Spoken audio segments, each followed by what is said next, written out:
what are your thoughts on AI? Wow, this is magic wand. Well, there's no magic. Is there anything that you think that AI can't do? Only Of the course, human. it cannot reproduce. Yeah. And so, what are the top trends in AI right now? Retrieval augmented generation. I mean, do you use Tinder? No, I'm married, so I'm not taking that risk to use it. You should.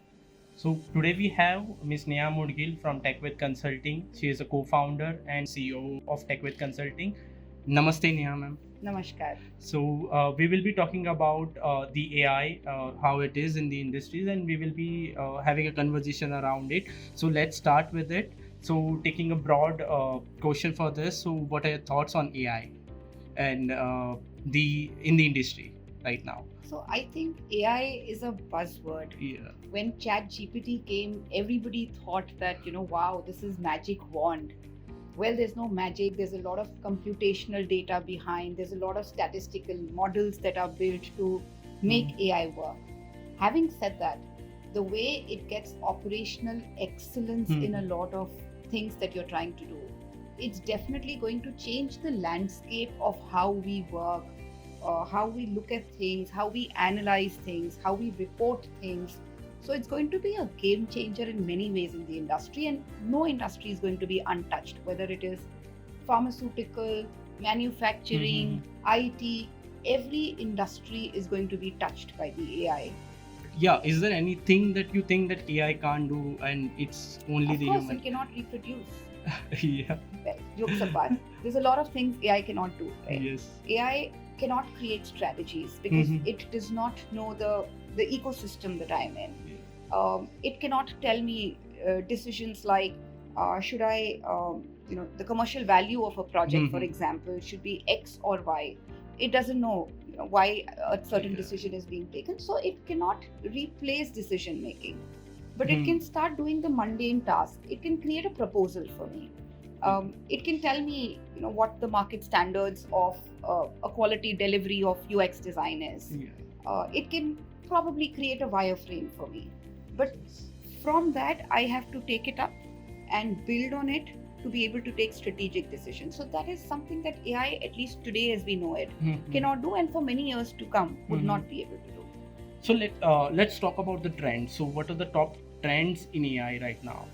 Yeah, so generative AI, we know, is, what is the trend. But within generative, what is really going to see the sunrise tomorrow and the year later is going to be open AI models. There's going to be a lot of open source. People are going to build on open source.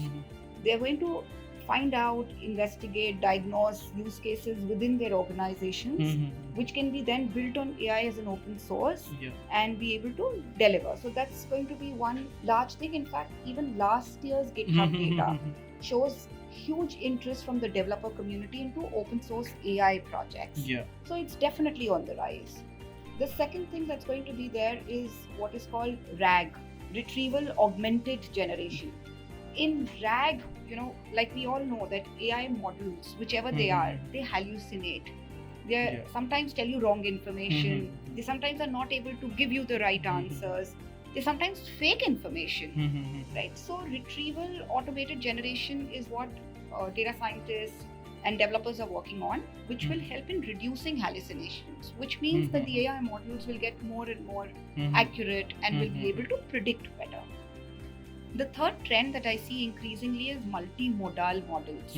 Again, what that means is today there aren't many input types that you can give to an AI model. It's text, right? You'd be able to give text, you'd be able to give video, you'd be able to give sound, you'd be able to give images. AI will be able to process all that pretty much like a human brain processes and be able to give you an output which not just is for your visual senses but also for your audio senses, maybe for your taste senses. I'm not sure of the future, but that's the multimodal that we're looking at. In fact, in one of the conferences recently, I was seeing a video where somebody has given a demo of how pictures on the fridge, pictures of ingredients inside the fridge were taken by the model, and they were able to tell you recipes that you could create using those ingredients which are in the fridge, right? Isn't that amazing? Yeah. It'll probably do work for you by taking pictures. It'll be able to place orders for you. so that things are replenished, whether it is milk or butter or cheese.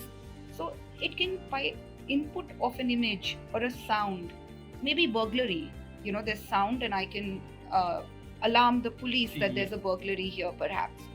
Those inputs can start helping a lot more uh, in the usage of this AI model and increasing their usage in the industry.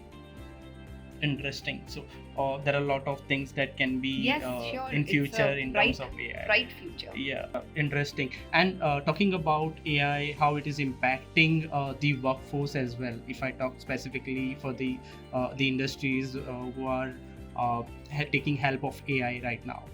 So So look, AI is going to increasingly displace people but not replace people. yeah. So when I say that, what I mean is people will shift the way they work. Mm-hmm. They will look at new paradigms of how to do the same task that they were doing yesterday. How can AI become their buddy in increasing their efficiency, Yeah. getting quality in the work that they do, giving faster results? The turnaround times will be far lesser. So it's going to displace people. They will have to have new mindsets of working. But it will never replace people because we're not making another human. We are making technology which is artificial intelligence. It is not real intelligence. So it's a great boon for everybody. And increasingly, when we have new workforce that comes into our office, one of the questions that we ask them is, what's your attitude towards AI? They may have never worked on artificial intelligence. It doesn't bother us. We'll train them. But they have to have an embracing attitude towards AI. They should be okay to work with a buddy called AI. So it's a great place to actually be making your career in also. Okay. So talking about AI, like in the workforce, you are already using it. So do you specifically give them the trainings and get to know about what AI is or how you are taking it from that point of view? Sure, yes, we are giving trainings. We've got an internal L&D team called Gyanam, which has taken an initiative in training people in artificial intelligence. For training people have to be trainable. So the first thing is to understand what they think about AI, whether they are trainable, finding use cases in the work that they're doing. How can AI help them? And then we take intensive trainings, not just trainings. We've been doing a lot of competitions internally, where people come up with very interesting things in their mundane tasks that they can do using AI. So, it's been an eye-opener for a lot of us in leadership to know that what all they've achieved by just using AI. It's not just, operationally, but also creatively, and innovation has come up using AI. But a quote that I read somewhere, and I would want to quote here, that let AI do my daily tasks of cleaning the house and cleaning the dishes while I'll do the art and the writing and the poetry. Don't do it the other way. So use AI for your automation of regular tasks. Let the innovation still lie with humans.